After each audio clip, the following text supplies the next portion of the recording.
नमस्कार मित्रांनो, ॲग्रीकट्टा यूट्यूब चॅनलमध्ये आपले सर्वांचे स्वागत आहे। मित्रांनो, Samajik Vikas Prabodhini versus the state of Maharashtra म्हणजेच आपली पेसा केस, जी की माननीय सर्वोच्च न्यायालयामध्ये पेंडिंग आहे।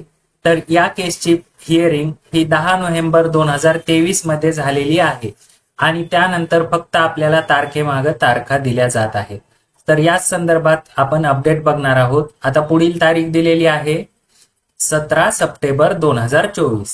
तर मित्रांनो, या संदर्भात पेसा पद भरतीबाबत महाधिवक्ता न्यायालयात बाजू मांडणार अशी माहिती आपल्याला पुढारी वृत्तपत्रामधून मिळालेली आहे। या ठिकाणी बघू शकता, आदिवासी 17 संवर्गातील पेसा पदभरती प्रक्रियेबाबत राज्याच्या सामान्य प्रशासन विभागाने राज्याच्या महाधिवक्ता यांना सर्वोच्च न्यायालयात बाजू मांडण्यासाठी विनंती केलेली आहे। 3390 असे निवड झालेले जे उमेदवार आहेत, अशा उमेदवारांना नियुक्ती द्यावी।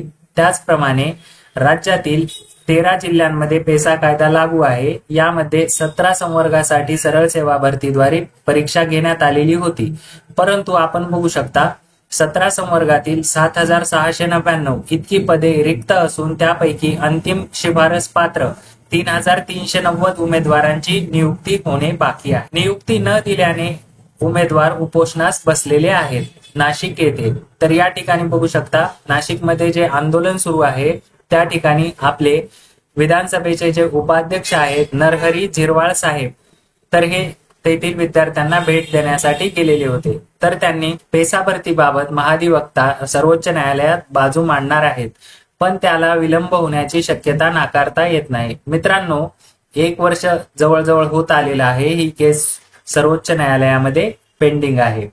त्यामुळे माननीय जे विधानसभेचे उपाध्यक्ष आहेत ते दिल्ली येथे जाऊन निवड झालेल्या उमेदवारांची विभागाला अत्यावश्यकता का आहे, तसेच या उमेदवारांच्या उपोषणामुळे लवकरात लवकर मार्ग कसा निघेल याकडे लक्ष देणार आहेत।